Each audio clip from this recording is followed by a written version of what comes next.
রংপুরের একজন ভাই শহীদ আসগর ভাই, তিনি রাজশাহী বিশ্ববিদ্যালয়ে শাহাদাত বরণ করেছিলেন 1991 সালের আগে 90-এর দিকে তিনি শাহাদাত বরণ করেছিলেন। আসগর ভাই যখন শাহাদাত বরণ করেন, শাহাদাতের আগে ঈদের ছুটি ছিল, তিনি বাড়িতে চলে এসেছিলেন। বাড়িতে চলে আসার পর বিশ্ববিদ্যালয় থেকে খবর পাঠানো হয় যে বিশ্ববিদ্যালয়ের অবস্থা খারাপ, আপনি আবার দ্রুত বিশ্ববিদ্যালয়ে চলে আসেন। আসগর ভাই বিবাহিত ছিলেন, তার ছোট্ট একটা বাচ্চা, একটা মেয়ে তখন ছিল। তিনি ঈদের ছুটি না কাটিয়ে বাড়ির থেকে চলে যাবেন। মেয়েটি চিৎকার করে করে বলছে, বাবা তুমি না আমাদের সাথে ঈদ করার কথা, তুমি চলে যাচ্ছ কেন? তিনি বলছে, মা তুমি থাকো, আমি দ্রুত এই বিশ্ববিদ্যালয় থেকে চলে আসবো ইনশাল্লাহ, আর আসার সময় আমি তোমার জন্য একটা লাল জামা নিয়ে আসবো।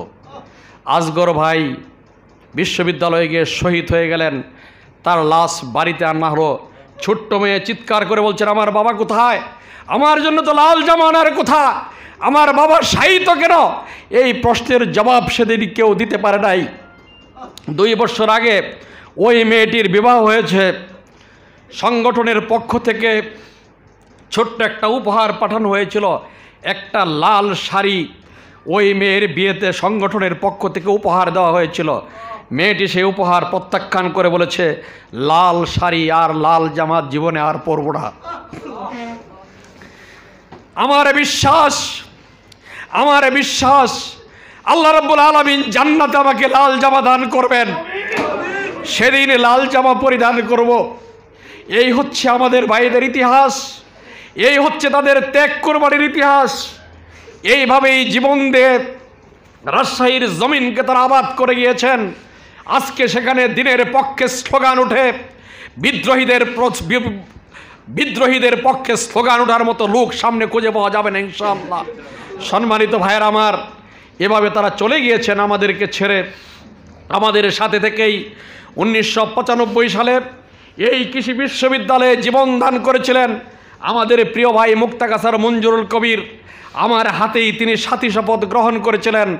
যেদিন বিশ্ববিদ্যালয়ে তিনি শাহাদাত বরণ করেন, তার শরীরে যখন বুলেটে বিদ্ধ হয়, মৃত্যুর জন্য যখন তিনি তৎপরাচ্ছিলেন, আশেপাশ থেকে ভাইয়েরা এসে বলছিল তাকে হাসপাতালে নেওয়া দরকার, মহিলারা পানি দিচ্ছিল, নানানভাবে সহযোগিতা করছিলেন। মঞ্জুরুল ভাই বললেন, আপনারা তাড়াহুড়া করবেন না, আমার একটা কথা শুনুন, আমাকে নিয়ে তাড়াহুড়া করার প্রয়োজন নাই। আমি কৃষি বিশ্ববিদ্যালয়ের শেষ মোড়ে একটা মেসে থাকতাম, সেখানে একটা দোকান থেকে মাঝে মধ্যে বাকি নিয়ে কিছু জিনিস নিতাম। আমার হিসাব মতো 27 কিংবা 17 টাকা ওই দোকানে বাকি আছে। প্রিয় ভাইয়ের আমার, আমি চলে যাচ্ছি আল্লাহর দরবারে।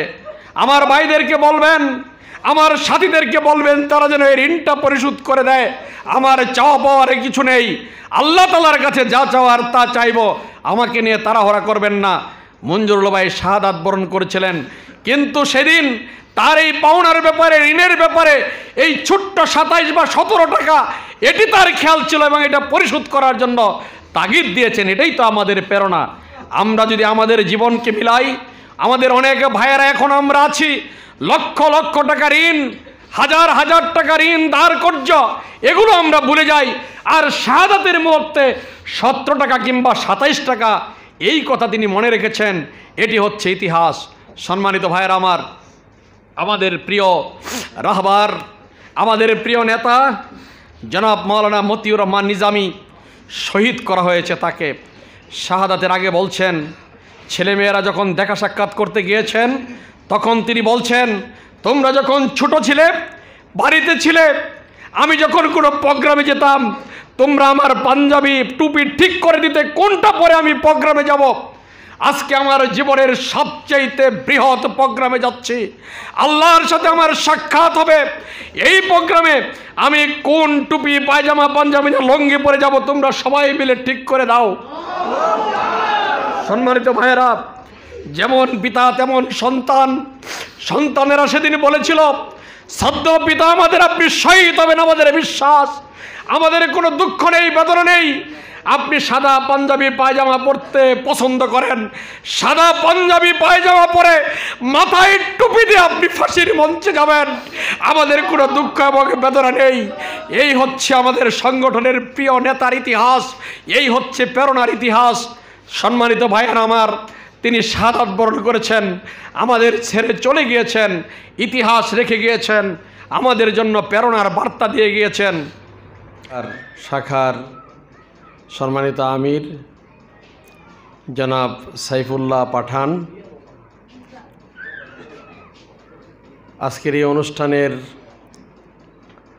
সম্মানিত অতিথিবৃন্দ যারা ইতিমধ্যে আলোচনা করে বিদায় নিয়েছেন, মঞ্চে উপবিষ্ট বালুকা থানার সেক্রেটারি সহ কর্মপরিষদ সদস্যবৃন্দ, মজলিসে শুরার সদস্যবৃন্দ, বিভিন্ন ইউনিয়নের সম্মানিত সভাপতিবৃন্দ, উপস্থিত আমার একান্ত প্রিয় কর্মী ভাইয়ের, আসসালামু আলাইকুম ওয়া রাহমাতুল্লাহি ওয়া বারাকাতুহু।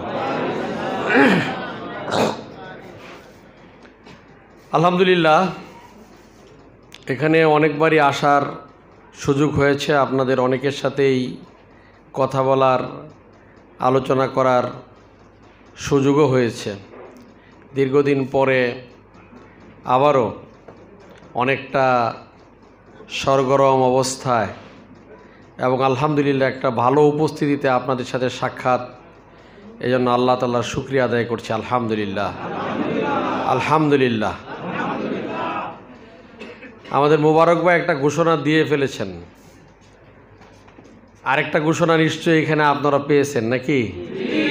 আচ্ছা, তাহলে আজকের সম্মানিত সভাপতি, আমরা আশা করি আগামী দিনে বালুকার পক্ষ থেকে আইন প্রণেতা হিসেবে জাতীয় সংসদে ভূমিকা রাখবে ইনশাআল্লাহ। আমরা সেই প্রত্যাশায় থাকলাম। তো এই প্রত্যাশাটার ব্যাপারে দুইটা কথা বলেই আমি আমার আলোচনার সাবজেক্টে যাই। সম্মানিত ভাইয়েরা, মনে রাখবেন, জনগণের একটা চাহিদা আছে, এই দেশের মানুষ এখন সৎ লোকের শাসন চায়, এই দেশের মানুষ এখন ইনসাফ চায়, এই দেশের মানুষ এখন জাস্টিস অর্থাৎ আইনের শাসন চায়। এই আইনের শাসন, এই ইনসাফ প্রতিষ্ঠা করার জন্য জামাত ইসলামীর অঙ্গীকার। জামাত ইসলামীর উদ্দেশ্য এবং লক্ষ্য নিয়মতান্ত্রিক এবং গণতান্ত্রিক পন্থায় একটা ইনসাফ ভিত্তিক সমাজ প্রতিষ্ঠা করা, এর মাধ্যমে আল্লাহর সন্তুষ্টি হাসিল করা, এটাই জামাতের উদ্দেশ্য এবং লক্ষ্য। এই উদ্দেশ্য বাস্তবায়নের জন্যই নির্বাচনের ব্যাপারে অনেক আগের থেকেই জামাত তৎপর ছিল, এখন অগ্রসর হচ্ছে আপনাদের সবাইকে সাথে নিয়ে। এখানে আমাদের একটা কাজ করতে হবে। মনে রাখবেন, নির্বাচনের জন্য কয়েকটা বিষয় দরকার। একটা হচ্ছে নির্বাচন পরিচালনা করার জন্য উপযুক্ত কর্মী বাহিনী, উপযুক্ত সাংগঠনিক কাঠামো, অর্থাৎ কেন্দ্র, ওয়ার্ড ইত্যাদি ভিত্তিক আমাদের ইউনিট, আমাদের উপশাখা, ছাত্র শিবিরের, ছাত্রী সংস্থার ইউনিট, মহিলা জামাতের ইউনিট, শ্রমিক কল্যাণ ফেডারেশনের ইউনিট, এইগুলো সকল জায়গায় কেন্দ্রভিত্তিক গড়ে তোলা। দ্বিতীয় হচ্ছে একটা সক্ষম জনশক্তি থাকা। নির্বাচন হচ্ছে একটা আনরেস্ট ওয়ার্ক, এখানে কোনো রেস্টলেস জীবন, আপনি রেস্ট নিতে পারবেন না, বিশ্রাম নিতে পারবেন না, নিদ্রাহীন রাত আপনাকে কাটাতে হবে। আর রুটিনের মধ্যে জীবন চালাইতে পারবেন না, এরকম একটা কাজের নাম হচ্ছে নির্বাচন। অল্প সময়ে বড় ধরনের একটা কাজ শেষ করতে হয়, যে কারণে এখানে কোনো রুটিন থাকে না, এখানে কোনো নিয়মকানুন মেলে জীবন চালানো কঠিন হয়ে পড়ে। তো সেই ধরনের একটা কাজ বাস্তবায়ন করার জন্য শারীরিক, মানসিক, আর্থিক সকল দিক থেকে দক্ষ একটা জনশক্তির দরকার। এই ভূমিকাটা আপনাদেরকে রাখতে হবে। রাখতে পারবেন না ইনশাআল্লাহ? এটা যদি রাখতে পারেন, আর যদি সকল জায়গায় আমাদের ইউনিট থাকে, তাহলে ইনশাআল্লাহ আমরা নির্বাচনে ভালো করতে পারবো। প্রার্থী যেই হোক এটা বিষয় না, প্রার্থী আপনারা সবাই। জামাত ইসলামীর সকল নেতাকর্মীরাই প্রার্থী, জামাতের সকল রুকনরাই প্রার্থী। কারণ একজন প্রার্থী তো এই লক্ষ লক্ষ ভোটারের কাছে যাইতে পারবে না। আমাদের একজন কর্মী যেখানে আছে, একজন সহযোগী যেখানে আছে, উনিই প্রার্থীর মতো ভূমিকা রাখবেন ইনশাআল্লাহ। কি বলেন? আরেকটা হচ্ছে অর্থ। এই প্রতিযোগিতায় আমরা অন্যদের সাথে পারবো না, পারবো? এই প্রতিযোগিতায় আমরা নামবও না, অন্যদের সাথে আমরা পারবও না। আমাদের যা আছে তাই নিয়ে আমরা মাঠে নামবো। আল্লাহ তাআলার রহমত বরকত তার উপর নাজিল হবে ইনশাআল্লাহ। এখন কি পরিমাণ জনশক্তি দরকার এবং কতটুকু প্রস্তুতি আমরা নিব? আপনি যদি একটা ভোট কেন্দ্র হিসাব করেন, যে এই বালুকা উপজেলায় একটা ভোট কেন্দ্র মাত্র, কয়টা? একটা। ধরে নেন 3000 ভোটার, একটা ভোট কেন্দ্র। তাইলে এই ভোট কেন্দ্রতে, একটা ভোট কেন্দ্রে কয়টা বুথ থাকবে 3000 ভোটার থাকলে? হ্যাঁ, 4টা 5টা 6টা ধরেন। হ্যাঁ, 6টা যদি বুথ থাকে তাহলে মিনিমাম 12 জন এজেন্ট দিতে হবে। কয়জন? কারণ দুপুরে তো খাওয়া দাওয়া করতে হবে, নামাজ পড়তে হবে, ওই সময় তো খালি রাখা যাবে না, অল্টারনেট করে করে সবসময় ভোটের বুথে রাখতে হবে। তাহলে এজেন্টই লাগে কতজন? 12 জন। এরপরে হচ্ছে আপনি সারা বছর কাজ করছেন, ভোট চাইছেন, এখন লোকেরা ভোট দিতে এসে দেখে রাস্তা দিয়ে যেদিকে ঢুকে এইখানে জামাত ইসলামীর কোনো স্ট্যান্ড নাই, কোনো ক্যাম্প নাই, কেউ পোস্টার লাগায়, কেউ বেঞ্চ টেঞ্চ নিয়ে বসে নাই যে আপনার ভোটার নাম্বার নিয়ে যান। ভাই বাড়িতে তো বলে আসছিলাম, এই যে নাম্বারটা আবার দিলাম, আমাদের প্রার্থী অমুক, দাঁড়িপাল্লা এই ব্যালটের অমুক কর্নার আছে, সুন্দর করে সিলটা দিবেন। একটু আদর আপ্যায়ন করা, তাকে একটা চা খাওয়ানো, একটা পান খাওয়ানো, একটু কথা বলা, এরকম লোক নাই, ভোট পাবেন? এখন এই ভোট কেন্দ্রের চারদিকে যদি 4টা রাস্তা থাকে, 5 জন করে যদি লোকও বসান তো 20 জন লোক লাগবে। লাগবে কি না? 12 জন এজেন্ট, কেন্দ্রের বাইরে আপনি আরও 20 জন লোক এমনি এই যে সহযোগিতা করার জন্য বসায় রাখতে হবে। রাখতে হবে কি না? কয়জন রইল? 12 আর 20 32 জন। হিসাবটা ঠিক রাখেন। এইবার আপনার ভোটার হইল ইমাম, মুয়াজ্জিন, খেতে কাজকর্ম করে, নামাজ পড়ে, এরকম লোক বেশি না?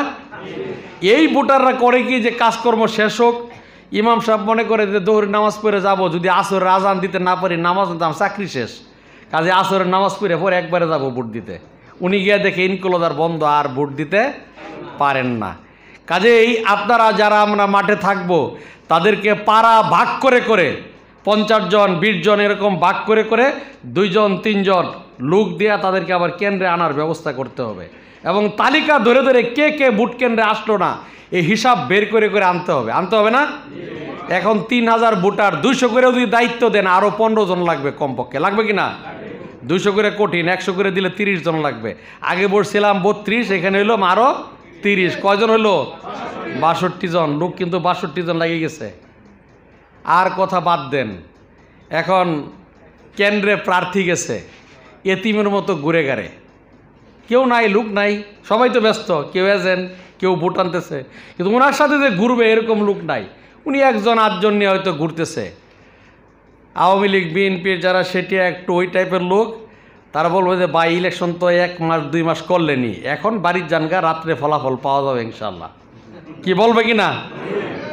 আর যদি প্রার্থীর সামনে তাগড়া তাগড়া যুবক 10 জন আর পিছনে 10 জন, সেরকম এইগুলো লাগাই টাগাইয়া একটু ঘোরাঘাড়ি করে, তাইলে বলবে যে ভাই ইলেকশন আপনিও করছেন, আমরাও করতেছি, এই কে এমপি হবে এগুলো আমাদের হিসাবের বিষয় না। আমাদের এই কেন্দ্রে আমরা শান্তি শৃঙ্খলার সাথে ভোটটা চাই। কি বলেন? আর যদি এতিমের মতো ঘুরে তাইলে বলবে বাড়ি চলে যান, রাত্রে ফলাফল পাবেন। কি বলবে কি না? তাইলে আরও লাগবে 20 জন। আগে বলছিলাম 60, আরও 20, কত হয়? এই 80 থেকে 90 বা 100 জন লোক যদি ওই মানের তাগড়া তাগড়া লোক জোগাড় করতে না পারেন, তাইলে সম্মানজনক অবস্থায় ইলেকশন পরিচালনা করতে পারবেন না। কথাটা মনে থাকবে কিনা?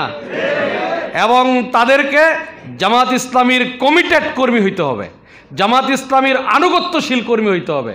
আপনি অনেক সমর্থক পাবেন, ভোট দেওয়ার মতো অনেক লোক পাবেন, কিন্তু দান কাইটা গড়ে আনার, এই যে কষ্ট করে আনার মতো যে লোক দরকার, এই লোকটা পাওয়া আপনার জন্য, আমার জন্য এইটা খুব জরুরি।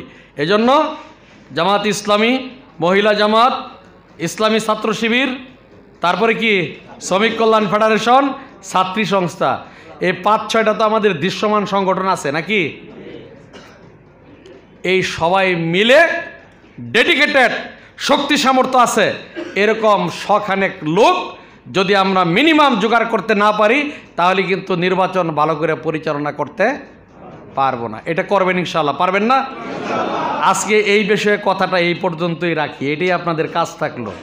একেবারে ভোট কেন্দ্র ধরে ধরে সকল সংগঠনের ইউনিট এবং 100 লোক আপনাদের হয়েছে কিনা? 100 লোক থাকা মানে কি, যদি ওরা ওই এলাকার লোক হয় তাহলে 100 পরিবার আপনার সাথে আছে কিনা? 100 পরিবারে যদি 5টা করে ভোটও থাকে তাহলে 500 ভোটের মালিক আপনি। আপনাকে নির্বাচনে কেউ সহজে পরাস্ত করতে পারবে না যদি আপনি এটা করতে পারেন। যদি আপনি এটা করতে পারেন, নির্বাচন যেটাই হোক, ইউনিয়ন হোক, পৌরসভা হোক, যাই হোক, আপনি এই সংখ্যা থাকলে, এই সমর্থন থাকলে আপনাকে কেউ হটাই দিতে পারবে না, আপনি ভালো করতে পারবেন। কাজে এটা হচ্ছে আমাদের নির্বাচনের জন্য কাজের ভিত্তি, এটা হচ্ছে আমাদের ফাউন্ডেশন, এটা হচ্ছে আমাদের মজবুতি দাঁড়ায়া থাকার শক্ত জায়গা। এই জায়গাটা আমাদেরকে মজবুত করার জন্য আজকের থেকে এই পরিকল্পনা নিয়ে আপনারা চেষ্টা শুরু করবেন ইনশাআল্লাহ। কি বলেন? ফেসবুকে টানবেন, কথাবার্তা বলবেন, ভোটের সীমানা নাই, কিন্তু ইলেকশনের দিন কিন্তু এজেন্ট দিতে কষ্ট হবে। এখানে একটু হাত তুলেন তো, হাই স্কুল, কলেজ, মাদ্রাসার মাস্টার কারা কারা তারা হাত তুলেন দেখি, একটু তুলেন, একটু ভালো করে তুলেন। না দাঁড়ান দরকার, একটু হাতটা তুলেন। আজ দেখেন দেখেন এখানে একটু নামান, ঠিক আছে, আর দরকার নেই। এই যে অবস্থাটা কি হলো, এই লোকের চলে যাবে ইলেকশন ডিউটিতে, তাহলে আমার মানে কেডা, এজেন্ট কেডা? ওনারা তো চলে যাবে সরকারি কাজ করতে, ডিউটি দিয়ে দেবেন আপনাদেরকে। তো এই যে আমাদের লোক কিন্তু এই শ্রেণীর, এই জন্য এখন থেকে হিসাব নিকাশ করে একটু চিন্তা ভাবনা করে এই কাজগুলোতে হাত দেন। হ্যাঁ, স্লোগান টোগান একটু কম হোক, সমস্যা নাই, কিন্তু এই কাজটাতে একটু মনোযোগ দিয়ে হাত দেন। বাকি সব সমস্যা, লোক যদি আপনার 100 হয়, পরিবার যদি 500 আপনাদের সাথে থাকে, আর্থিক বলেন অন্যান্য সমস্যা ইনশাআল্লাহ সমাধান হয়ে যাবে, থাকবে না ইনশাআল্লাহ। এবার আমি এই বিষয়টা এখানে শেষ করি, অন্য সময় অন্য দিন আপনাদের সাথে আলোচনা করা যাবে। একটু আমার যে আলোচনার বিষয়বস্তু ওনারা ঠিক করেছিলেন, যে অতীত প্রেরণা যোগায়, সেই বিষয়ে আপনাদের সামনে কয়েকটা কথা বলতে চাই। প্রিয় ভাইয়েরা আমার,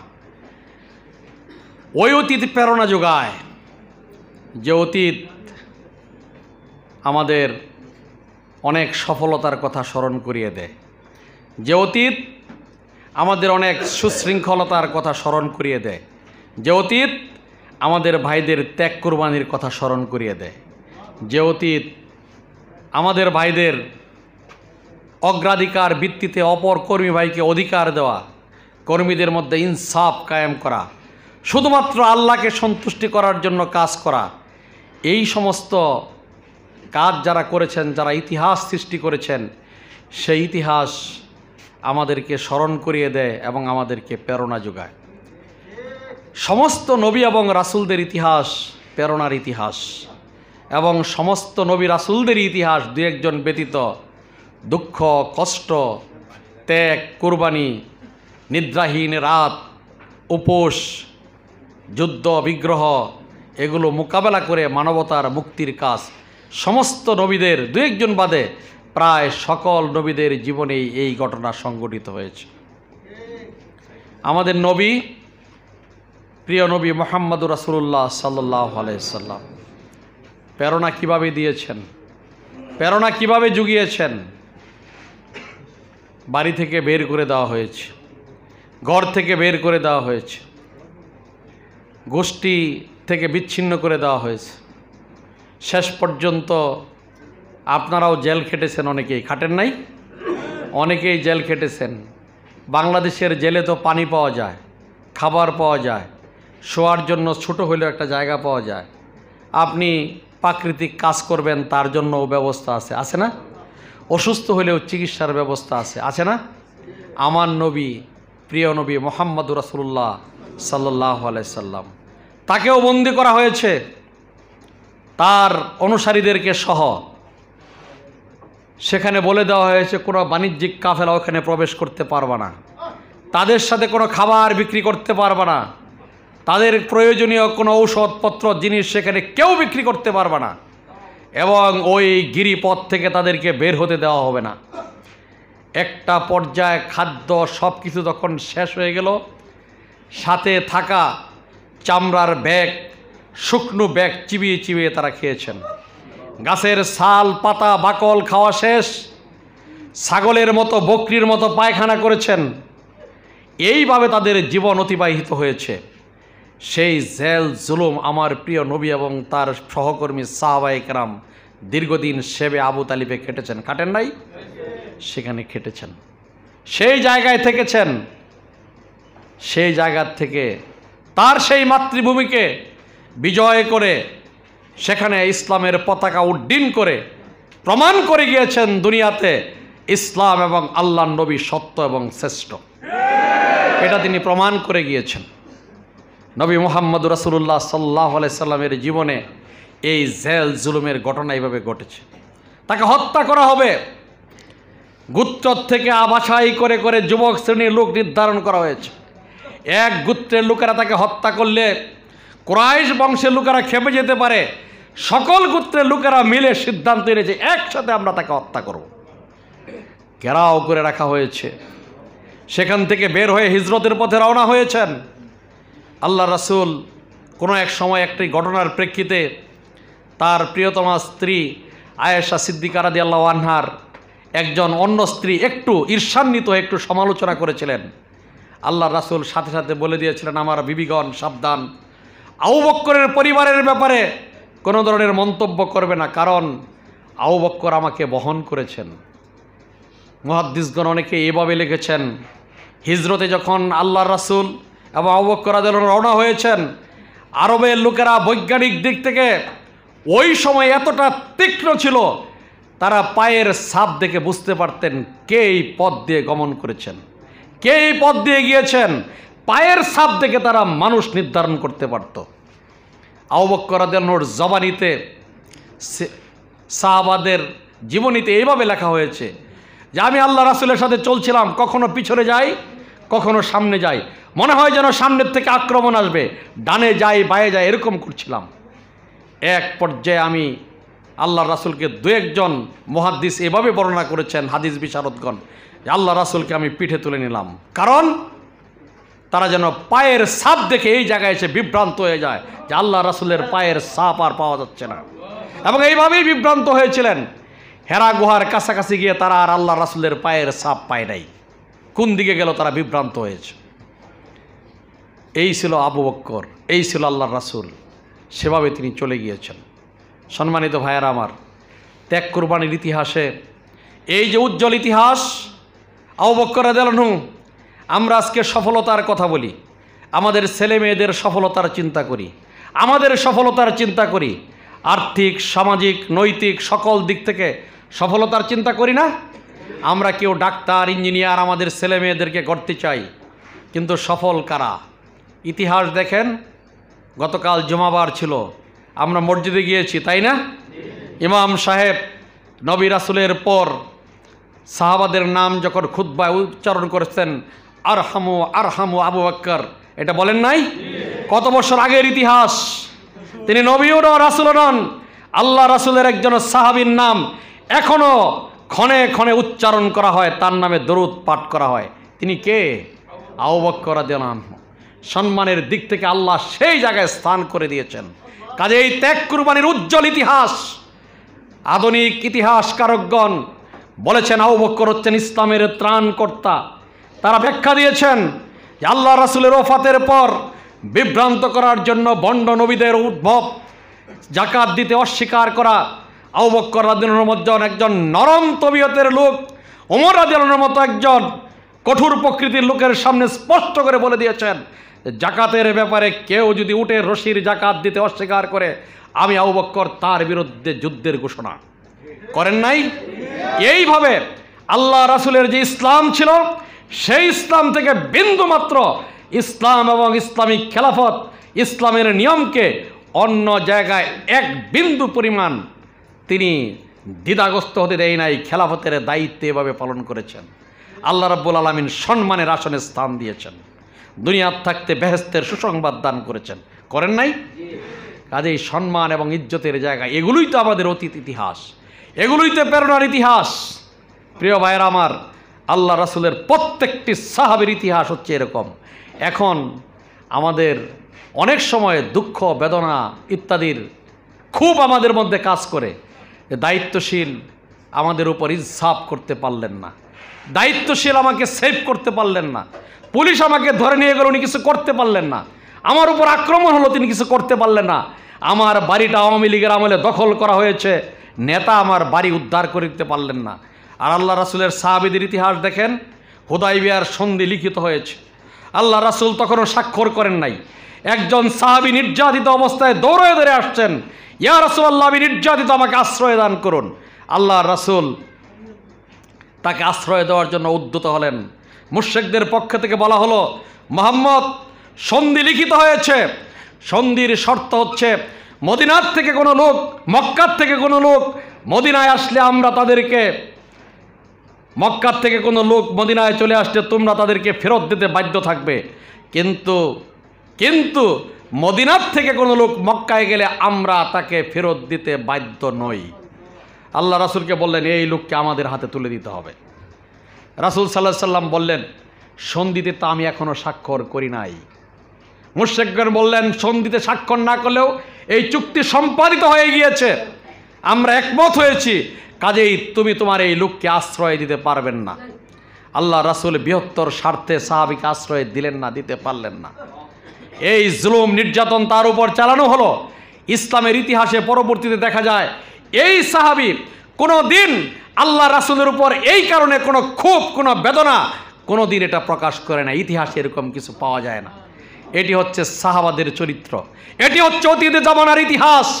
এখন আমাদের ভিতর খুব ইত্যাদির সঞ্চার হয়, ফোন না ধরলেও আমরা ফুঁসে উঠি, এতবার ফোন দিলাম, নেতা আমার ফোন ধরল না।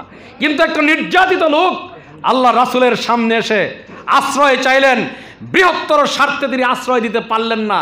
এর পরবর্তী যুগে, ইসলামের বিজয়ের যুগেও তার কোনো খুব বেদনা আল্লাহ রাসূলের প্রতি ছিল না। সুবহানাল্লাহ। এটি হচ্ছে আল্লাহ রাসূলের ইতিহাস, সাহাবীদের ইতিহাস। উহুদের ময়দানে অসংখ্য লাশ ছড়িয়ে ছিটিয়ে পড়েছে। আমর ইবনে জুমুর সাহাবী, তিনি খুঁড়িয়ে খুঁড়িয়ে হাঁটতেন, তার লাশ তার ছেলেরা বাড়িতে নিয়ে যেতে চায়, কিন্তু লাশ জমিন থেকে উঠাইতে পারে না, ক্ষত বিক্ষত একটা লাশ পড়ে আছে। আল্লাহ রাসূল একটা একটা করে জানাজা, দাফন কাফনের কাজ শেষ করছেন। আমর ইবনে জুমুরের সন্তানরা আসছেন, ইয়া রাসূলুল্লাহ, আমার পিতার লাশ আমরা বাড়িতে নিয়ে দাফন করতে চাই, কিন্তু তার লাশ দাফন করতে পারছি না, আমরা কিভাবে নিয়ে যাব? আল্লাহ রাসূল বললেন, কেন নিয়ে যেতে পারছো না? যে আমরা এই লাশ উঠাইতে পারি না, গোড়ায় উঠাইতে পারি না, ওই মাটির জমিন থেকে উঠাইতে পারছি না। আল্লাহ রাসূল বললেন, তোমার বাবা কি তোমাদের জন্য কোনো ওসিয়ত করেছিল? তো সন্তানরা বললেন যে না, এরকম কোনো ওসিয়ত করে নাই। তবে যুদ্ধে যখন তিনি গমন করেন তখন একটা ঘটনা সংঘটিত হয়েছিল। রাসূল সাল্লাল্লাহু আলাইহি সাল্লাম জানতে চাইলেন ঘটনা কি। বললেন যে আমার বাবা একটু খুঁড়িয়ে খুঁড়িয়ে হাঁটতেন, ওনাকে আমরা বারবার নিষেধ করেছিলাম, যুদ্ধে যাওয়ার আপনার প্রয়োজন নেই, আমরা সন্তানরা যাব, অন্যরা যাব, আপনি বাসায় থাকেন। তিনি যাবেনি, তিনি মরিয়া হয়ে উঠলেন। তিনি বললেন যে না, আমি যুদ্ধের ময়দানে যাব, উহুদের ময়দানে আমি যাব। তিনি যখন যুদ্ধের ময়দানে তৈরি হয়ে রওনা হন, তখন আমার মা, স্বামী স্ত্রীর মধ্যে যে রসিকতা হয়, রসিকতা করে একটা কথা বলে ফেলেছিলেন যে এমনি খোড়া মানুষ, আবার যুদ্ধে যাও। বলার পরে আমার পিতা তাৎক্ষণিকভাবে মুখ দিয়ে বলে ফেলেছিলেন যে ইয়া আল্লাহ, তোমার রাস্তায় যেহেতু বের করে নিচ্ছ, আমাকে আর ফিরিয়ে এনো না। রাসূল সাল্লাল্লাহু আলাইহি সাল্লাম বললেন, তোমার একজন মুজাহিদ যখন ঘর থেকে আল্লাহর রাস্তায় বের হয়, আল্লাহ রাব্বুল আলামিন তার দোয়া কবুল করেন। মুজাহিদের ওই দোয়া আল্লাহ রাব্বুল আলামিন কবুল করেছেন, এবং ঘর থেকে যখন মুজাহিদে বের হয় তার দোয়া কবুল হতে থাকে। কাজেই তার দোয়া কবুল হয়েছে, তোমরা তার লাশ নিতে পারবে না, এখানেই দাফন করে দাও। আমর ইবনে জুমুরের লাশ সেই উহুদের ময়দানে দাফন করা হয়েছে। আমরাও ঘর থেকে বের হই, নানান কাজে বের হই। আজকের যে ইসলামী আন্দোলন, এটি কি ইসলামী আন্দোলন নয়? এটি কি জিহাদের ময়দান নয়? এটি কি দাওয়াতে দ্বীনের ময়দান নয়? কাজে আমি আপনি কেন আল্লাহর রাস্তায় দোয়া করে পাক সাফ হয়ে সহি নিয়তে আমরা কেন ঘর থেকে বের হতে পারি না? আমাদের অতীত ইতিহাস ছিল, খেজুর নিক্ষেপ করে যুদ্ধের ময়দানে দৌড়িয়ে রওনা হয়েছেন, আর সাহাবীরা এইভাবে দোয়া করতে করতে শাহাদাতের তামান্না নিয়ে ময়দানে অগ্রসর হয়েছেন। আল্লাহ রাব্বুল আলামিন তাদেরকে কবুল করেছেন। এই হচ্ছে আমাদের অতীতের ইতিহাস, এই হচ্ছে আমাদেরকে যারা প্রেরণা জুগিয়েছেন তাদের ইতিহাস। প্রিয় ভাইয়েরা আমার, উহুদের যুদ্ধ সমাপ্ত হয়েছে। আল্লাহ রাসূল যারা যুদ্ধে অংশগ্রহণ করেছিলেন, ইতিহাস থেকে প্রমাণ পাওয়া যায় হয় আল্লাহ রাসূলের সাথে যারা ছিলেন তারা শাহাদাত বরণ করেছেন, অথবা বাকি সমস্ত লোক কোনো না কোনোভাবে আহত ছিল, ও আহত ছাড়া কোনো লোক ছিল না। আল্লাহ রাসূল মদিনার মসজিদে তাদেরকে নিয়ে বসেছেন। আল্লাহ রাসূল নিজেও আহত অবস্থায় বলছেন, আল্লাহ রাসূল আমার আশঙ্কা হয় মুশরিকরা তো মদিনা দখল করতে এসেছিল, তারা যুদ্ধে বিজয় অর্জন করার পর মদিনাকে অখণ্ড রেখে মদিনা দখল না করে তারা চলে গেল কেন? আমার আশঙ্কা হয় তারা হয়তো প্রতিবদ্ধ, যদি এই চিন্তা আবার তারা মাথায় আসে তাহলে তারা এদিকে রিটার্ন করতে পারে মদিনা দখল করার জন্য। সাহাবায়ে কেরাম বললেন, ইয়া রাসূলুল্লাহ তাহলে কি করব আমরা, আপনার নির্দেশ কি? সবাই পরামর্শ করে বললেন, এদের পিছনে ধাওয়া করতে হবে, এদের পিছনে ধাওয়া করতে হবে। মুশরিকদের দল মদিনার থেকে খানিকটা দূরে একটা গোত্রের কাছে, সেখানে তারা তাঁবু খেটেছেন, এখানে মুজাহিদগণ তৈরি হয়েছেন, দাওয়া করেছেন।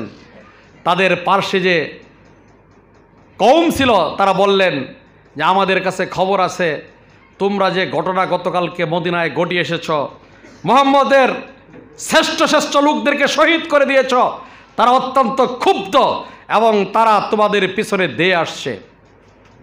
এরপর আর তারা সামনের দিকে অগ্রসর না হয়ে তারাও চিন্তা করেছিল মদিনার দিকে অগ্রসর হইতে, তারা মক্কার পথে ফিরে আসেন এবং এইভাবেই আল্লাহ রাব্বুল আলামিন বিজয় দান করেন। আল্লাহ তাআলা এইভাবেই বিজয় দান করেন। বিজয় হওয়ার পরেও তারা মদিনা দখল করতে যায় নাই। এটা হচ্ছে ইতিহাস। আহত থাকা অবস্থায়ও এই প্রশ্ন কেউ করে নাই যে আমাদের যুদ্ধে এই ত্রুটি ছিল, এই বিচ্যুতি ছিল, আমাদের সেনাপতিরা কেন, যাদের দায়িত্ব ছিল গিরিপথ, তারা কেন ত্যাগ করলো, এই পর্যালোচনায় যায় নাই। পর্যালোচনা আল্লাহ রাব্বুল আলামিন পেশ করেছেন। তারা আল্লাহ রাসূলের নির্দেশ অনুসারে এই আহত অবস্থায়ও তাদের পিছনে আবার দাওয়া করেছেন। এটি হচ্ছে ইতিহাস, এটা হচ্ছে অতীতের প্রেরণা। প্রিয় ভাইয়েরা আমার, উহুদের ময়দানে মাসআব ইবনে উমাইর তার লাশ আল্লাহ রাসূলের সামনে আনা হয়েছে। আল্লাহ রাসূল তার জানাজা পড়াবেন। লাশটা যখন কাপড় দিয়ে ঢেকে দেওয়া হয়েছে, মাসআব ইবনে উমাইর খানিকটা লম্বাটে সাহাবী ছিলেন, তার মাথা ঢেকে দেওয়া হলে পা খালি হয়ে যায়, পা ঢেকে দিলে মাথা খালি হয়ে যায়। আল্লাহ রাসূলকে সাহাবায়ে কেরাম বললেন কি করব? আল্লাহ রাসূল বললেন মাথাটা ঢেকে দিয়ে পাগুলো ঘাস দিয়ে ঢেকে তাকে এভাবেই দাফন করে দাও। এবং আল্লাহ রাসূল তখন বললেন, এই তো সেই মাসআব ইবনে উমাইর, আমার আগে যাকে আমি মদিনায় পাঠিয়েছিলাম, হিজরত সে আমার আগে করেছে, আমি তাকে মদিনায় ক্ষেত্র প্রস্তুত করার জন্য প্রেরণ করেছিলাম। মদিনার এই যুবক, মক্কার এই যুবক, মক্কার সবচাইতে সম্ভ্রান্ত পরিবারের সন্তান ছিল, সকাল বিকাল ঘোড়া পরিবর্তন করত, সপ্তাহে সপ্তাহে নতুন নতুন কাপড় পরিধান করতেন। সেই যুবক আজকে তার শেষ মুহূর্তে তার পূর্ণাঙ্গ শরীর ঢাকার মতো দাফনের কাপড় জুটছে না। তিনি আল্লাহর কাছে দোয়া করলেন, ইয়া রাব্বুল আলামিন, আজ পর্যন্ত মাসআব ইবনে উমাইরের উপর আমি সন্তুষ্ট, তুমিও তার উপর সন্তুষ্ট থেকো। আল্লাহর কাছে হাত তুলে দোয়া করলেন। সাহাবাদের চোখ থেকে পানি ঝরতে থাকলো। কেউ কেউ আফসোস করে বললেন, এই জায়গায় যদি আমার লাশ হতো কতই না সৌভাগ্যের অধিকারী হইতাম। প্রিয় ভাইয়েরা আমার, এটা ছিল সাহাবায়ে কেরামের ত্যাগ কুরবানির ইতিহাস। এভাবেই আমাদের অতীত ইতিহাস প্রেরণা জুগিয়েছে, সাহাবীরা সামনে অগ্রসর হয়েছেন। প্রিয় ভাইয়েরা আমার, হযরত উমর রাদিয়াল্লাহু আনহুর খেলাফতের সময় হিমসের গভর্নর নিযুক্ত করলেন আল্লাহ রাসূলের সাহাবী আমর ইবনে সাঈদ আল জুমাহি রাদিয়াল্লাহু আনহু। আমের ওনার নাম, আমের ইবনে সাঈদ আল জুমাহি, তাকে নিযুক্ত করলেন গভর্নর। তিনি চলে গেলেন, হিমসে চলে গেলেন। তিনি গভর্নর হওয়ার পরে কিছু লোক আসলো, মদিনায় এসে বললেন, আমিরুল মুমিনিন, আমাদের এলাকায় অত্যন্ত দারিদ্রতা দেখা দিয়েছে, আমরা আপনার সাহায্য চাই। তারা বললেন যে একটা তালিকা দাও, তোমরা গরিবদের, এরকম অসহায় লোকদের একটা তালিকা দাও, আমি সাহায্য করব। যখন আমিরুল মুমিনের কাছে হিমসের লোকেরা তালিকা পেশ করলো, তালিকার 1 নম্বরে তারা নাম লিখলেন গভর্নরের নাম। খলিফা আমিরুল মুমিনিন হযরত উমর জিজ্ঞেস করলেন, এটা কি তোমরা সেই গভর্নরের নাম লিখেছ? তারা বললেন যে হ্যাঁ, আমাদের গভর্নর হচ্ছে আমাদের মধ্যে সবচেয়ে দরিদ্র লোক, সবচেয়ে দরিদ্র লোক আমাদের দৃষ্টিতে, কাজেই তার নামটাই আমরা প্রথম লিখেছি। কিছুদিন পর আমিরুল মুমিনিন সশরীরে হিমস পরিদর্শনের জন্য গিয়েছেন। জনগণ অভিযোগ করছে আমিরুল মোমিনিন আমাদের এই গভর্নর রাতের বেলা কারোর সাথে সাক্ষাৎ করেন না, সপ্তাহে একদিন তিনি দিনের বেলায় কারোর সাথে সাক্ষাৎ করেন না এবং মাঝে মধ্যে তিনি বেহুশ হয়ে যান। আমিরুল মোমিনিন গভর্নরকে জিজ্ঞেস করছেন জনগণের এই প্রশ্ন সঠিক কিনা। তিনি বললেন জনগণের এই প্রত্যেকটি প্রশ্ন সঠিক। আমিরুল মোমিনিন এটা আমার একান্ত বিষয় ছিল, কিন্তু যেহেতু জনগণের মধ্যে প্রশ্নের সৃষ্টি হয়েছে সেজন্য আজকে উত্তর দিচ্ছি। জনগণের যে প্রশ্ন, আমি এটা ঠিক রাতের বেলায় একটা সময় পর কারোর সাথে সাক্ষাৎ করি না, কারণ দিনের বেলায় আমি রাষ্ট্রীয় কাজকর্ম সব কিছুতে ব্যস্ত থাকি। আমার মহান রব প্রভুর দরবারে তাকে সঠিকভাবে স্মরণ করার সুযোগ আমি পাই না। এজন্য দিনকে রাষ্ট্রের জন্য আর রাতকে আমার মহান রবের সান্নিধ্যে কাটিয়ে নেওয়ার জন্য আমি নির্ধারণ করে দিয়েছি। এজন্য রাতের বেলায় আমি কারোর সাথে সাক্ষাৎ করি না। আমিরুল মোমিনিন জনগণের দিকে তাকিয়ে বললেন, তোমরা কি তোমাদের প্রশ্নের জবাব পেয়েছ? জনগণ নীরব হয়ে বললেন, আমিরুল মোমিনিন যথেষ্ট হয়েছে। পরবর্তী প্রশ্ন ছিল, তিনি শুক্রবার দিনের বেলায় কারোর সাথে সাক্ষাৎ করেন না। তিনি বলছেন, আমিরুল মোমিনিন আমার গায়ে যে কাপড় দেখছেন এর চাইতে আর দ্বিতীয় কোনো কাপড় নেই। আমি গভর্নর হিসেবে শুক্রবার এই কাপড়টি ধুতে দেই, যতক্ষণ পর্যন্ত তা না শুকায় ততক্ষণ পর্যন্ত তো খালি গায়ে আমি মানুষের সাথে সাক্ষাৎ করতে পারি না। এজন্য আমিরুল মোমিনিন ওই সপ্তাহের একটা দিন ওই সময় পর্যন্ত আমি সাধারণ মানুষের সাথে দেখা সাক্ষাৎ করি না, কাপড়টা ধুয়ে রোদে শুকাতে দেই, শেষ হলে তারপরে আমি এটা পরিধান করে মানুষের সামনে সাক্ষাৎ করতে আসি, তাদের প্রয়োজন পূরণ করার জন্য চেষ্টা করি। এবার প্রশ্ন হচ্ছে, তিনি মানববন্ধন যুদ্ধে বেহুশ হয়ে যান। তিনি সাঈদ বলছেন, আমিরুল মোমিনিন আমার সামনে আল্লাহ রাসূলের সাহাবী হযরত খুবাইবকে শহীদ করা হয়েছে। আমি তখন ঈমান আনিনি, আমি তখন মুশরিক ছিলাম। আমি দূরে দাঁড়িয়ে দাঁড়িয়ে এই দৃশ্য দেখেছি। তার শরীর থেকে শুলে চড়িয়ে অঙ্গ প্রত্যঙ্গ একটা একটা করে আলাদা আলাদা করে তাকে শহীদ করা হয়েছে। তার শেষ মুহূর্তে যখন তার প্রাণবায়ু বেরিয়ে যাবে, এই মুহূর্তে আমি দেখলাম আকাশের দিকে হাত তুলে খুবাইব দোয়া করছেন, ইয়া রাব্বুল আলামিন আমার উপর যারা এই জুলুম চালালো কিয়ামতের ময়দানে তুমি তাদেরকে ধরাশায়িত করো। আমিরুল মোমিনিন আমি দূরে দাঁড়িয়ে দাঁড়িয়ে এই দৃশ্য দেখেছি, তার সাহায্যে এগিয়ে যায়নি। আমার বিশ্বাস হযরত খুবাইবের দোয়া কবুল হয়েছে। কিয়ামতের ময়দানে আল্লাহ তাআলা যদি আমাকেও ধরাশায়ী করেন আমার অবস্থা কি হবে? যখন এই চিন্তার উদ্ভব হয়, যখন এই কথা আমি স্মরণ করি, তখন আমি চিৎকার করতে করতে বেহুশ হয়ে যাই। আমিরুল মোমিনিন এটা আমার কোনো অসুস্থতা নয়, এটা আমার অনুশোচনা, এটা আমার অতীত যুগের অনুপ্রেরণা। আমি কি ভুল করেছি সেই ভুলের অনুশোচনায় আমি বেহুশ হয়ে যাই। প্রিয় ভাইরা আমার, আজকে খুন করেও মানুষের অনুশোচনা আসে না। আজকের শাসকরা জুলুম করে, নির্যাতন করে, নিষ্পেষণ করেও তাদের অনুশোচনা আছে না। আর আল্লাহ রাসূলের একজন সাহাবী, তার অনুশোচনা ছিল এরকমের অনুশোচনা। এটিই তো আমাদের অতি স্বর্ণালী ইতিহাস, অনুসরণ তো তাদেরকেই করতে হবে। সম্মানিত ভাইয়েরা আমার, এটা তো সাহাবীদের যুগের কথা। আমি শেষ করে দিই আলোচনাটা। প্রিয় ভাইয়েরা, আপনারা নিশ্চয়ই জানেন এই বাংলাদেশের জমিনে অনেক ভাই ইসলামী আন্দোলনের সাথে থেকে আমাদের সাথে থেকেও জীবন দান করেছেন। তারাও যে অনুপ্রেরণা সৃষ্টি করেছেন, তারাও যে ত্যাগ কুরবানির দৃষ্টান্ত স্থাপন করেছেন, তা আমাদেরকে আজ অনুপ্রেরণা যোগায়। গত 2 বছর আগে রংপুরের একজন ভাই শহীদ আসগর ভাই, তিনি রাজশাহী বিশ্ববিদ্যালয়ে শাহাদাত বরণ করেছিলেন 1991 সালের আগে 90-এর দিকে তিনি শাহাদাত বরণ করেছিলেন। আসগর ভাই যখন শাহাদাত বরণ করেন, শাহাদাতের আগে ঈদের ছুটি ছিল, তিনি বাড়িতে চলে এসেছিলেন। বাড়িতে চলে আসার পর বিশ্ববিদ্যালয় থেকে খবর পাঠানো হয় যে বিশ্ববিদ্যালয়ের অবস্থা খারাপ, আপনি আবার দ্রুত বিশ্ববিদ্যালয়ে চলে আসেন। আসগর ভাই বিবাহিত ছিলেন, তার ছোট্ট একটা বাচ্চা, একটা মেয়ে তখন ছিল। তিনি ঈদের ছুটি না কাটিয়ে বাড়ির থেকে চলে যাবেন। মেয়েটি চিৎকার করে করে বলছে, বাবা তুমি না আমাদের সাথে ঈদ করার কথা, তুমি চলে যাচ্ছ কেন? তিনি বলছে, মা তুমি থাকো, আমি দ্রুত এই বিশ্ববিদ্যালয় থেকে চলে আসবো ইনশাল্লাহ, আর আসার সময় আমি তোমার জন্য একটা লাল জামা নিয়ে আসবো। আসগর ভাই বিশ্ববিদ্যালয়ে গিয়ে শহীদ হয়ে গেলেন। তার লাশ বাড়িতে আনা হলো। ছোট্ট মেয়ে চিৎকার করে বলছেন, আমার বাবা কোথায়? আমার জন্য তো লাল জামা আনার কথা, আমার বাবার শাহিত কেন? এই প্রশ্নের জবাব সেদিন কেউ দিতে পারে নাই। 2 বছর আগে ওই মেয়েটির বিবাহ হয়েছে। সংগঠনের পক্ষ থেকে ছোট্ট একটা উপহার পাঠানো হয়েছিল, একটা লাল শাড়ি ওই মেয়ের বিয়েতে সংগঠনের পক্ষ থেকে উপহার দেওয়া হয়েছিল।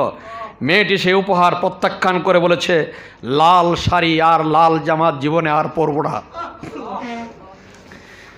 আমার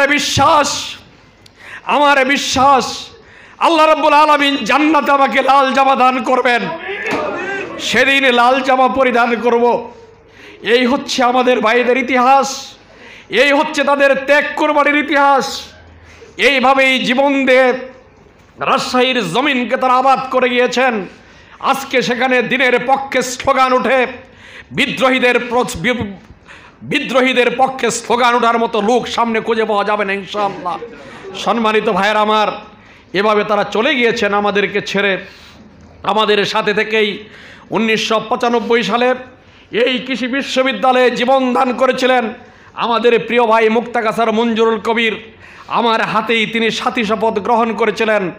যেদিন বিশ্ববিদ্যালয়ে তিনি শাহাদাত বরণ করেন, তার শরীরে যখন বুলেটে বিদ্ধ হয়, মৃত্যুর জন্য যখন তিনি তৎপরাচ্ছিলেন, আশেপাশ থেকে ভাইয়েরা এসে বলছিল তাকে হাসপাতালে নেওয়া দরকার, মহিলারা পানি দিচ্ছিল, নানানভাবে সহযোগিতা করছিলেন।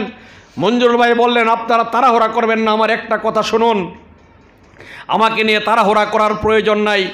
আমি কৃষি বিশ্ববিদ্যালয়ের শেষ মোড়ে একটা মেসে থাকতাম, সেখানে একটা দোকান থেকে মাঝে মধ্যে বাকি নিয়ে কিছু জিনিস নিতাম। আমার হিসাব মতো 27 কিংবা 17 টাকা ওই দোকানে বাকি আছে। প্রিয় ভাইয়ের আমার, আমি চলে যাচ্ছি আল্লাহর দরবারে। আমার ভাইদেরকে বলবেন, আমার সাথীদেরকে বলবেন, তারা যেন এই ঋণটা পরিশোধ করে দেয়। আমার চাওয়া পাওয়ার কিছু নেই, আল্লাহ তাআলার কাছে যা চাওয়ার তা চাইব, আমাকে নিয়ে তাড়াহুড়া করবেন না। মঞ্জুরুল ভাই শাহাদাত বরণ করেছিলেন, কিন্তু সেদিন তার এই পাওনার ব্যাপারে, ঋণের ব্যাপারে, এই ছোট্ট 27 বা 17 টাকা, এটি তার খেয়াল ছিল এবং এটা পরিশোধ করার জন্য তাগিদ দিয়েছেন। এটাই তো আমাদের প্রেরণা। আমরা যদি আমাদের জীবনকে মিলাই, আমাদের অনেক ভাইয়েরা এখন আমরা আছি লক্ষ লক্ষ টাকা ঋণ, হাজার হাজার টাকা ঋণ, ধার কর্য, এগুলো আমরা ভুলে যাই। আর শাহাদাতের মুহূর্তে 17 টাকা কিংবা 27 টাকা, এই কথা তিনি মনে রেখেছেন। এটি হচ্ছে ইতিহাস। সম্মানিত ভাইয়েরা আমার, আমাদের প্রিয় রাহবার, আমাদের প্রিয় নেতা জনাব মাওলানা মতিউর রহমান নিজামী শহীদ করা হয়েছে। তাকে শাহাদাতের আগে বলছেন, ছেলেমেয়েরা যখন দেখা সাক্ষাৎ করতে গিয়েছেন, তখন তিনি বলছেন, তোমরা যখন ছোট ছিলে, বাড়িতে ছিলে, আমি যখন কোনো প্রোগ্রামে যেতাম, তোমরা আমার পাঞ্জাবি টুপি ঠিক করে দিতে কোনটা পরে আমি প্রোগ্রামে যাব। আজকে আমার জীবনের সবচাইতে বৃহৎ প্রোগ্রামে যাচ্ছি, আল্লাহর সাথে আমার সাক্ষাৎ হবে। এই প্রোগ্রামে আমি কোন টুপি, পায়জামা, পাঞ্জাবি, লঙ্গি পরে যাব, তোমরা সবাই মিলে ঠিক করে দাও। সম্মানিত ভাইয়েরা, যেমন পিতা তেমন সন্তান। সন্তানেরা সেদিন বলেছিল, সদ্য পিতা আমাদের, আপনি শহীদ হবেন আমাদের বিশ্বাস, আমাদের কোনো দুঃখ নেই, বেদনা নেই। আপনি সাদা পাঞ্জাবি পায়জামা পরতে পছন্দ করেন, সাদা পাঞ্জাবি পায়জামা পরে মাথায় টুপি দিয়ে আপনি ফাঁসির মঞ্চে যাবেন, আমাদের কোনো দুঃখ এবং বেদনা নেই। এই হচ্ছে আমাদের সংগঠনের প্রিয় নেতার ইতিহাস, এই হচ্ছে প্রেরণার ইতিহাস। সম্মানিত ভাইয়েরা আমার, তিনি শাহাদাত বরণ করেছেন, আমাদের ছেড়ে চলে গিয়েছেন, ইতিহাস রেখে গিয়েছেন, আমাদের জন্য প্রেরণার বার্তা দিয়ে গিয়েছেন। শাহাদাতের পরে সশরীরে হাজির হয়েছিলাম শহীদ কামারুজ্জামান ভাইয়ের বাড়িতে। অনেকেই জানেন, ব্যক্তিগতভাবে অনেকটা ঘনিষ্ঠ সম্পর্ক আমার সাথে ছিল, সে কারণে আমার বাসায় বা বিভিন্ন জায়গায় যাওয়া আসা উনি একটু বেশি করতেন। শাহাদাতের পরে আমি জানাজায় যেতে পারি নাই। শাহাদাতের একদিন পর ওনার বাড়িতে গেলাম। ওনার বড় ভাই জনাব কফিল উদ্দিন আমার ব্যাংকের গ্রাহক ছিলেন, সেইভাবে আমার পরিচিত। ওনার সাথে জিজ্ঞেস করলাম, কফিল ভাই, আপনি তো শেষ সাক্ষাতে কামরুজ্জামান ভাইয়ের সাথে ছিলেন, ওনার পক্ষ থেকে আমাদের জন্য কোনো নির্দেশনা আছে কিনা, আপনি একটু বলুন। কফিল ভাই একটা একটা করে বলতে থাকলেন যে আমরা যখন শেষ সাক্ষাতে গেলাম, আমাদের সাথে মেয়েরা ছিল, ছেলেরা ছিল, ছোট বাচ্চারা ছিল। আমরা গিয়ে দেখলাম গড়াতে তালা লাগানো একটা ছোট্ট ঘরে বসে সাদা কাপড় পরিহিত তিনি কোরআন তেলাওয়াত করছেন। আমাদের সারা পেয়ে কাছে আসলেন। বাচ্চারা, মহিলারা কান্নাকাটি শুরু করে দিল। উনি থামিয়ে একটা ছোট্ট বক্তৃতা দিলেন 2 মিনিটের মতো। এই বক্তৃতাটা শোনার পর আমাদের সকলের চোখের পানি শুকিয়ে গেল। তিনিও কাঁদলেন না এবং তারও চোখে কোনো পানি নেই, কোনো আবেগ নেই, কোনো অনুভূতি নেই। শুধুমাত্র কয়েকটি নির্দেশনা দিলেন। তারপরে কারারক্ষীদেরকে ডেকে এনে বললেন, গেট খুলে দাও, আমার পরিবারের লোকেরা আছে, আমি তাদেরকে বাইরে গিয়ে সাক্ষাৎ করতে চাই। বারিন্দায় এসে সবার ছোট বাচ্চাদের গায়ে হাত বোলালেন, কথাবার্তা বললেন, ছেলেদের সাথে কথা বললেন, আমার সাথে কথা বললেন, সবার সাথে কথা বলা শেষ করে আল্লাহ তাআলার কাছে দোয়া করলেন। ওদিন দোয়ার মধ্যেও তিনি কোনো কান্নাকাটি করেন নাই, স্বাভাবিক ভাষায় দোয়া করেছেন, আল্লাহর কাছে যা চাওয়ার চেয়েছেন। আমি যখন শেষ মুহূর্তে ফিরে আসবো, পিছন থেকে ডাক দিলেন, ভাই একটু দাঁড়াও। একান্তে ডেকে নিয়ে বললেন যে আচ্ছা আমার কবরটা কোথায় দেওয়া হবে? চিন্তা করুন, একজন মানুষ কিছুক্ষণ পর তাকে ফাঁসি কাস্টে ঝোলানো হবে, স্বাভাবিক কণ্ঠে তিনি জিজ্ঞেস করছেন আমার কবর কোথায় হবে? কফিল ভাই বললেন যে আমরা তো সিদ্ধান্ত নিয়ে, তো কামরুজ্জামান রায়কে তিনি জিজ্ঞেস করলেন যে তোমার নিয়ত কি, তুমি কোথায় বলো যে আমার মায়ের কবরের পাশে আমার কবরটা দিলে ভালো হয়। তখন কফিল ভাই বললেন যে আমরা ওইখানে দেওয়ার চিন্তাটা বাদ দিয়েছি, কারণ তোমাকে অনেক মানুষ জানে শোনে, অনেকেই জিয়ারত করতে আসবেন, দোয়া করতে আসবেন, এই সমস্ত মানুষের কষ্ট হবে, কাজে আমরা তোমার কবরটা তুমি যে এতিমখানা করেছো তার পাশে কবরটা দিতে চাই।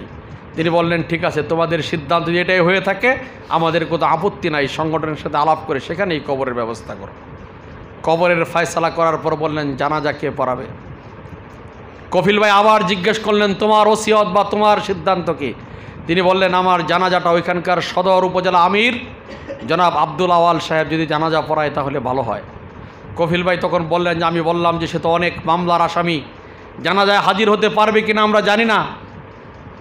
আমরা দ্বিতীয় সিদ্ধান্ত নিয়ে রেখেছি যে আমরা ওই এতিমখানার পার্শ্বে যে মাদ্রাসা, সেই মাঠেই হয়তো বা জানাজা হবে। ওই মাদ্রাসার যিনি ভারপ্রাপ্ত সুপার, তিনি আমাদের বাগ্নি জামাই, তাকে দিয়ে আমরা জানাজার নামাজ ইমামতি করাবো যদি আওয়াল সাহেব আসতে না পারে। তিনি বললেন ঠিক আছে তাই করো। এই কথা তিনটা শেষ করার পর যখন চলে আসছিলাম, পিছন দিক থেকে আবার ডাকলেন, আবার ডেকে ছোট ছোট দুটা চকলেটের প্যাকেট তার রুম থেকে নিয়ে আসছে। নিয়ে বললেন যে গতকালকেও তোমরা এসেছিলে, বাচ্চারা সাথে ছিল, কিছু দিতে পারি নাই, আজকে কারারক্ষীরা বলেছেন তোমরা সাক্ষাৎ করতে আসবে, তাদের কাছ থেকে কারা ক্যান্টিন থেকে এই 2টা প্যাকেট কিনে এনেছি, বাইরে গিয়ে বাচ্চাদেরকে এই চকলেটগুলো বিতরণ করে দেবে। সম্মানিত ভাইয়েরা, আমরা সামাজিক কাজের কথা বলি, কারো বাড়িতে গেলে কিছু উপহার উপঢৌকন নিয়ে যাওয়ার কথা বলি, শাহাদাতের এই অন্তিম মুহূর্তেও এই ভাইটি সে আমল করে বাস্তবে দেখিয়ে দিয়েছেন যেটা হচ্ছে ইসলামী আন্দোলনের নেতৃত্বের কথা এবং কাজের অমিল, এখানে কোনো গরমিল নাই। যেভাবে তিনি বলেছেন সেভাবে তিনি আমল করেছেন। এখনও তো আমরা মানুষের বাড়িতে যাই, বাচ্চা কাচ্চার থেকে দেখা সাক্ষাৎ করি, আমাদের পকেটে, অনেকের পকেটেই কিন্তু টাকা থাকে, একটা প্যাকেট চকলেট বা সামর্থ্য অনুযায়ী কিছু কিন্তু আমরা এইভাবে পালন করতে পারি না। ওনারা কিন্তু এইভাবে দায়িত্বগুলো পালন করেছেন। কাজেই যারা শহীদ হয়েছেন, যারা আল্লাহর রাস্তায় জীবন দান করেছেন, তারা এভাবেই আমাদের জন্য ইতিহাস এবং দৃষ্টান্ত রেখেছেন। তাদের ইতিহাস ছিল শৃঙ্খলার ইতিহাস, তাদের ইতিহাস ছিল আনুগত্যের ইতিহাস, তাদের ইতিহাস ছিল শুধুমাত্র আল্লাহর দ্বীন এবং আল্লাহর সন্তুষ্টিকে বিজয় করার জন্য কাজ। মনের মধ্যে অন্য কোনো কিছু তাদের কাজকর্মে আপনি প্রকাশ দেখবেন না। কোনো ধরনের নিয়তের গর্ফের কিংবা অহংকার কিংবা প্রদর্শনেচ্ছা, এই সব কিছু ত্যাগ করে শুধুমাত্র আল্লাহর সন্তুষ্টির জন্যই তারা কাজ করেছেন। সম্মানিত ভাইয়েরা আমার, কাজে আজও যদি আল্লাহর এই জমিনে আল্লাহর দ্বীনকে আমরা বিজয়ী করতে চাই, তাহলে আমাদেরকে মুহাম্মদ রাসূলুল্লাহ সাল্লাল্লাহু আলাইহি সাল্লামকে অনুসরণ আর আমাদের এই সমস্ত ত্যাগী বীর মুজাহিদ, তাদের দিকে তাকাতে হবে। তারা আল্লাহর জমিনে আল্লাহর দ্বীন কায়েম করার জন্য নিজের জীবনকে কিভাবে বিলিয়ে দিয়েছেন, নিজের সম্পদকে কিভাবে ব্যয় করেছেন, নিজের আমিত্বকে কিভাবে বিসর্জন দিয়েছেন, আরাম আয়েশ এই সব কিছু ত্যাগ করে আল্লাহর জমিনে আল্লাহর দ্বীন বিজয়ী করার জন্য এই নেশা এবং পেশাকে সব কিছু ত্যাগ করে কিভাবে গ্রহণ করেছেন, এটাই আমাদের অতীতের শিক্ষা, এটাই আমাদের স্বর্ণোজ্জ্বল ইতিহাস। এই ইতিহাসই আমাদের অনুসরণ করতে হবে। সম্মানিত ভাইয়েরা আমার, আপনারা আজকে যারা এখানে এসেছেন, আমি বিশ্বাস করি আপনারাও সেই শাহাদাতের তামান্নায় উজ্জীবিত মুজাহিদ, এবং আপনাদের এই তামান্না আপনাদের এই নিয়ত, আপনাদের এই সিদ্ধান্ত আল্লাহর জমিনে আল্লাহর দ্বীনকে কায়েম করার জন্য এই সম্মিলিত প্রচেষ্টা অবশ্যই আল্লাহ রাব্বুল আলামিন কবুল করবেন ইনশাআল্লাহ। আমরা এই আস্থা এবং বিশ্বাস আল্লাহ তাআলার কাছে রাখতে চাই, আল্লাহ তাআলার কাছে এই ফরিয়াদ করতে চাই। ঘর থেকে যখন বের হব, এখান থেকে যখন বিদায় নিব, সকল কাজে কর্মে আল্লাহ তাআলার কাছে এই ফরিয়াদ এটাই থাকবে, আল্লাহ তাআলার কাছে এই শাহাদাতের তামান্না, নিজেকে সুশৃঙ্খল অনুগতশীল একজন কর্মী এবং বায়াতের একজন কর্মী হিসেবে নিজেকে গড়ার জন্য চেষ্টা করব ইনশাআল্লাহ। কি বলেন? তাহলে আজ থেকে এইভাবে যাদের জীবন এবং সম্পদ বিলিয়ে দিয়ে সব কিছুকে বিসর্জন দিয়ে শুধুমাত্র আল্লাহর জমিনে আল্লাহর দ্বীন কায়েম করার জন্য নিজের জান এবং মালকে কুরবান করে দিয়ে বিসর্জন দিয়ে একান্তভাবে বায়াতের মাধ্যমে কাজ করেছিলেন, আমরা কি সেভাবে আমাদের জীবনকে গঠন করতে পারি না? পারি কি না?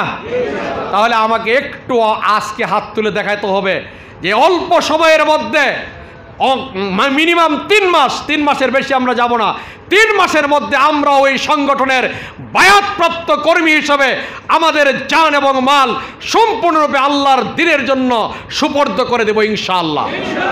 আল্লাহ রাব্বুল আলামিন আপনাদের এই হাতগুলোকে কবুল করুন। আমিন। ওয়া আখিরি দাওয়ানা আলহামদুলিল্লাহি রাব্বিল আলামিন।